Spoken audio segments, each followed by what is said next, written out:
Ladies and gentlemen, welcome to my channel. Today we're going to talk about the MacDon and all the products that MacDon makes for the game, what they do, all the good exciting stuff. So if you watched my advanced grass tutorial, you would have seen us using the MacDon as a mower. Now, the MacDon comes in two motor variants. The first one has, I believe it's like 170, 180 horsepower.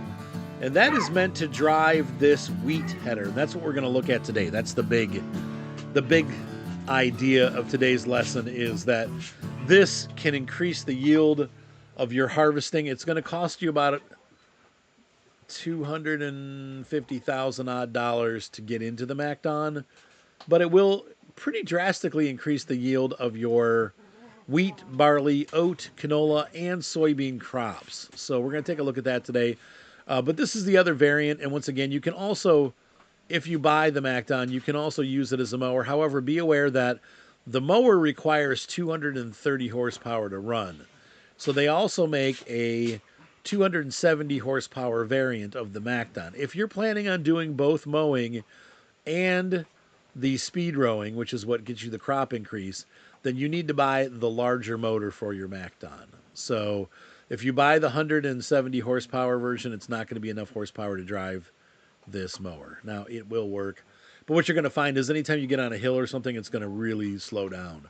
So you're better off just increasing the horsepower, spending the extra 20 or 30,000 bucks to get the bigger mower, and doing that. But the main thing that we're going to look at once again today is going to be the our processing of crops, because once again, it's a little bit more in depth. So first, let's run the mower real quick so you guys can see that in action, and then we'll move over to the crop section.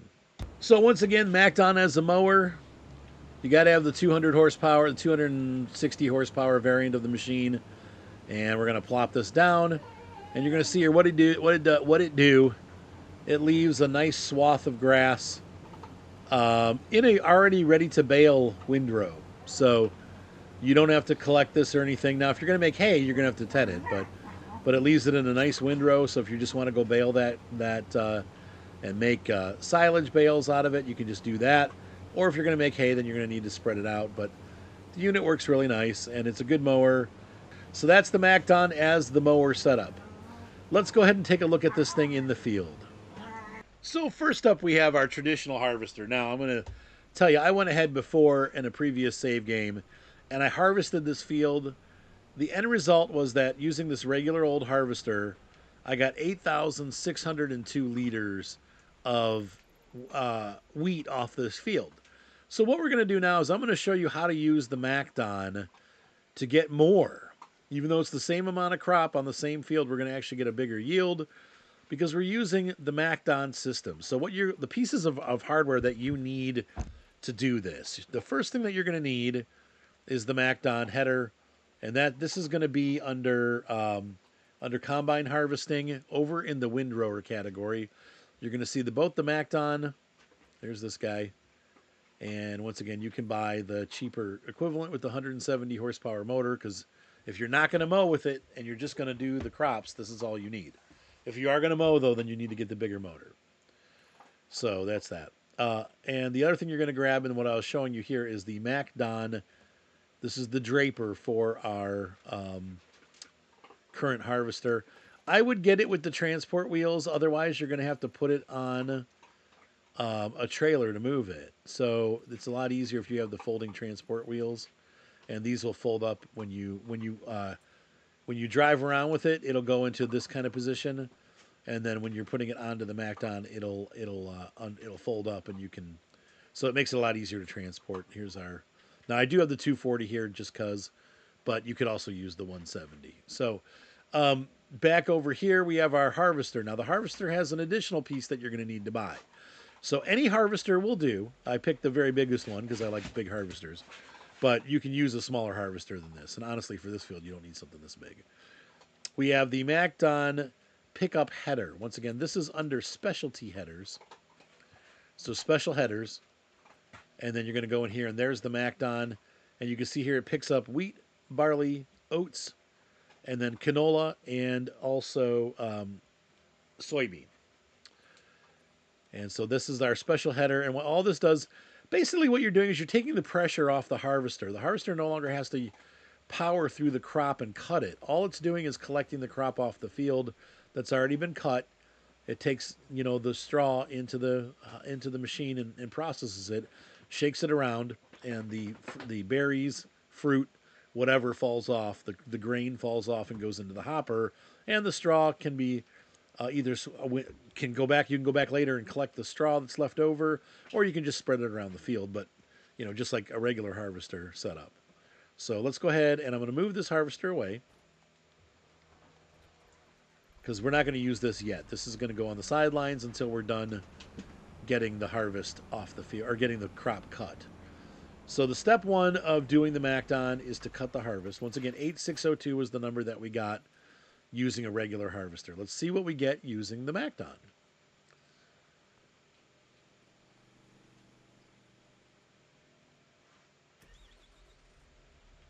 I'm going to go ahead and get this guy started up. You're simply going to come over here and pick your header up. Once again, if you have the folding header, this is nice because you can pick it up, and then you're going to fold it, and you can see there it's going to pack those wheels away. They get, it's like a landing gear for an aircraft. And we're going to run down to the side of the field here and get this unit started. I would say try to make neat windrows if you possibly can. Don't like take the time to make them nice and straight because you're going to have to collect them with the harvester. So the straighter they are, the happier everyone's going to be. We turn the machine on and we're going to go ahead and start. You see here, all this does is it cuts it. It moves it to the middle of the machine and then leaves it on a windrow, which is once again why they're called a windrower or a speed rower. And it's going to leave the crop there on the field for you in a nice straight line. And what you'll notice is if you look at regular straw, and I'll show you this again, but this is the MacDon straw. This is, you can see here there we still have wheat in the mixed in with the straw. So you have all the fruit, if you will, or the grain is still in this windrow, and it needs to be picked up and processed. So basically what we've done is instead of our harvester being a cutter and a processor, we're allowing this guy to be the cutter, and the harvester, all the harvester has to do is process. Now, for whatever reason, and I'm imagining this is true in real life, but this will give you about a 20% bonus. So you get more product off your field if you do this method. And I'm pretty sure that that probably is a real world thing. And I don't know exactly why you'd get more product aside from maybe the harvester doesn't have to work quite as hard so it can really kind of focus its energy horsepower on processing the wheat. Or maybe the MacDon cutter just does a better job cutting. I'm not sure why that is. That would be an interesting topic to study, but why does this actually yield more product? I don't know. But it does. So, in fact, I'll show you exactly how much it is. And once again, I did tests earlier. It seems to yield, if you want to get technical, about 19.5%. Seems to be about what it yields. Now, on a field this small, it's not going to make a huge difference. Maybe you'll get a couple $1,000s extra of harvest off the field. On bigger fields, and when you start having large farms, large fields, that's where this comes in to be a very useful thing. You'll make a lot of extra crop on big fields. So 20% is not so big when the field's only, yay big. But when the field gets to be huge, that starts to be a lot of extra crop. So keep that in mind when you're deciding whether to purchase this or not. If you're mostly doing hobby farming and small stuff, then this is probably not worth it to you. But if you're going to be doing big farms, big fields, yeah, it's more work, but you're going to get a lot more crop for your time and effort. So, all right, I'm going to finish this up. I'll be back. So the actual MacDon portion of this video is done. We've completed the field with the MacDon. Now we need to go back with the MacDon attachment on our harvester. I'll be back. Here's the harvester, and we're going to unfold the harvester as we normally would. You can see this weird MacDon header on the front of our harvester. And I'm going to go ahead and start this guy up. And we're going to drop the header. And you're going to see this pick up our crop off the field. There we go. And it starts to process it just like a normal harvester would. Now, I forgot to put the straw swath on, but you'll see this straw swath. And let's take a look at it real quick.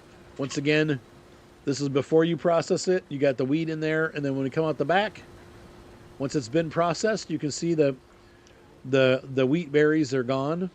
The grain is gone. It's all pulled out, and we just have the junk left over. And that's what the harvester is doing. So instead of it having to cut now, all it's having to do is pick this stuff up off the field. If you have a friend playing with you, you're doing multiplayer, this becomes very quick because you just run behind. As the MacDon goes along, you just run behind him with this. Or you could use a hired worker, but once again, that cuts into your profits. So do you really want to use a hired worker to cut what? You're going to cut some of your money out using a hired worker, but then again, that's life sometimes, right? So, all right, I'm going to go ahead and collect this off the field. Let's see how much we get. All right, so we're finishing up here. Our target number was 8602. Remember that? We're at 10,000 already. So let's see how we do. 10. So we got 2,000. We're going to do it. Are we going to do it? We're going to do it. There we go. So we got 10,755. So just by using the MacDon, I got over 2,000 liters additional off this tiny little field. And that's pretty dang good, if you ask me. So the question becomes, is the MacDon worth it? And once again, as I said earlier, I think the MacDon does become worth it when you have a lot of fields and you're doing the wheat slash barley slash canola, soybean, oats, any of those fields. If you're going to have a lot of those fields and a lot of crop on that type of like or those type of crops, that's where this becomes an invaluable tool. If you're doing corn or sweet potatoes or some other crop, then obviously this is completely useless. So also, if you have a cow farm on top of it, then you can use it as a mower, which, that extends the use quite a bit. So I would say it is a pretty valuable piece of equipment depending on the type of farm that you're going to do. If you're a crop farmer and you have cows, well, this is going to really help you improve your business and honestly save you some money because you can get both a harvester improvement and a pretty fast mower all in one package. And I really enjoy this piece of equipment, and I'm glad that they finally included this in FarmSim. But I hope this video helps you understand what it is or what this machine is for. And if you really like the content, I would suggest that you please buy me a coffee. Once again, it costs me money to run this channel. Our cable bills are expensive, and everything's, as you guys know, everything in life is expensive. But the time and stuff that I put into here, if you guys throw me a coffee here and there, it helps us keep the channel afloat and allows me to spend more time doing this rather than trying to drum up money other ways. So anyway, have a great night, guys. Be sure to subscribe. Thumbs up always help. And I will see you guys next time. Bye.